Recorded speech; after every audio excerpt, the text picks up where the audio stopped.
Comment था कि circuit में जो ब्लू कलर का कंपोनेंट होता है वो एमओवी होता है या फिर वो कैपेसिटर होता है।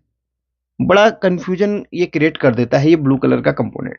देखिए यहाँ पर एक चीज मैं आपको यहाँ पर बताना चाहूंगा। किसी भी कंपोनेंट के नीचे कुछ ना कुछ एक कोडिंग लिखी होती है। मैंने पहले वीडियो में भी बताया है, छोटी सी वीडियो है, ये पूरा क्लियर कर दूंगा यहाँ पर। तो ब्लू कलर का कंपोनेंट जरूरी नहीं कि वो एमओवी हो, वो कैपेसिटर भी हो सकता है, क्योंकि उसकी जो बनावट है, उसका जो आकार है, वो हालांकि दिखता एमओवी की तरह है, लेकिन एमओवी का अपना अलग कार्य है, कैपेसिटर का एक अलग कार्य है।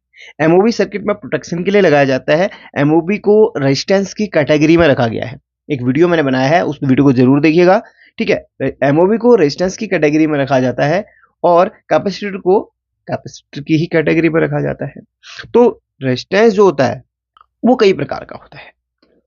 एमओवी आपका सर्किट को प्रोटेक्ट करता है और कैपेसिटर सर्किट में जो है ना, फिल्टर करने का काम करता है। तो दोनों के अलग अलग कार्य हैं। अब आप कहेंगे कि यार एमओवी रेजिस्टेंस की कैटेगरी में क्यों रखा गया है? क्योंकि एमओवी और जो कैपेसिटर लगाया जाता है वो बिल्कुल सेम प्लस माइनस पे ही लगाया जाता है। तो एमओवी को रेजिस्टेंस की कैटेगरी में क्यों रखा गया है, आप उस वीडियो को देखिए, कमेंट बॉक्स में उसका लिंक मैं पिन कर दूंगा। ठीक है, डिटेल्स वहां पर बताया है। अब यहाँ पर सर्किट में कोडिंग के हिसाब से आपको देखना है। देखिए ये 1 2 3 4 यहाँ पर ब्लू कलर के कंपोनेंट है, तो इसके नीचे देखिए क्या लिखा हुआ है, C3। अगर यहाँ पर एमओवी होता तो इस तरीके से एमओवी लिखा हुआ रहता, एमओवी, या जेडओवी यहाँ पर लिखा हो सकता है, या वेरिस्टर लिखा हो सकता है। तो ये कैपेसिटर है, ये सी करके है ना, जहां पर जिस कंपोनेंट के नीचे जो लिखा होगा वही उस कंपोनेंट का नाम रहेगा, सी कैपेसिटर। सी कैपेसिटर ये कंपोनेंट है, ये सी कैपेसिटर।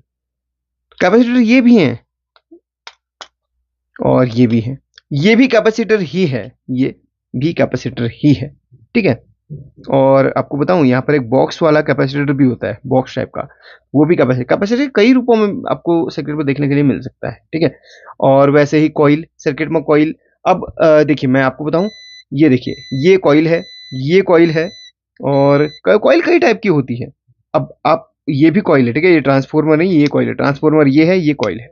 कॉइल के नीचे एल लिखा हुआ रहेगा। देखिए जो भी कॉइल होगी उसके नीचे आपको ये एल, एल 101, और ये एल 201। 201 तो उसका वो नंबरिंग है, वो अलग चीज है। तो एल लिखा हुआ है ना, L means coil, L means coil. चलिए मैं कमेंट करके पूछता हूं कि ये कौन सा कंपोनेंट है सर्किट में, ये ग्रीन वाला, ये कंपोनेंट क्या है? मैंने कोडिंग भी दिखा दी, अब कमेंट करके बताओ ये कंपोनेंट क्या है। देखते हैं कितने लोग सही जवाब देते हैं। अब ये मत कहना कि ये रेजिस्टेंस है, इसका वीडियो मैंने पहले बनाया और कोडिंग भी आपको दिखा दी है, तो बताना ये कंपोनेंट क्या है। तो एक जैसे दिखने वाले कंपोनेंट हमेशा उनका नाम एक नहीं हो सकता, अलग अलग भी हो सकता है। जरूरी नहीं कि ये एमओवी की तरफ दिखता है एमओवी हो, ये कैपेसिटर है। समझ गए आप? तो ये क्या है, ये तो बहुत ही ईजी है, बता देना आप।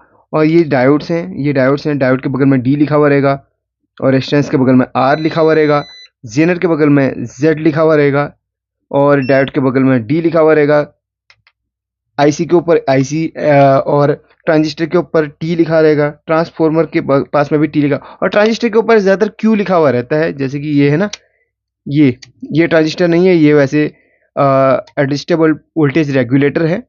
ठीक है, और ये देखिए, ये जैसे ये ट्रांजिस्टर है तो इसके ऊपर क्यू लिखा है। ये देखो, ये रेगुलेटर आईसी है ना, तो इसके ऊपर आईसी लिखा हुआ रहेगा। TL 431 वोल्टेज रेगुलेटर आईसी होती है, एडजस्टेबल वोल्टेज रेगुलेटर। और ये क्या है, मॉसफेट या ट्रांजिस्टर, क्यू लिखा है तो यहाँ पर ये ट्रांजिस्टर है, क्यू मॉसफेट पे भी लिखा होता है। ठीक है, तो ये चीज़ें बता दी है। आई होप कि समझ में आ गया, छोटी सी वीडियो है बट आपने कुछ बहुत कुछ सीखा होगा इस वीडियो में। थैंक यू, वीडियो को लाइक करके शेयर कर लेना।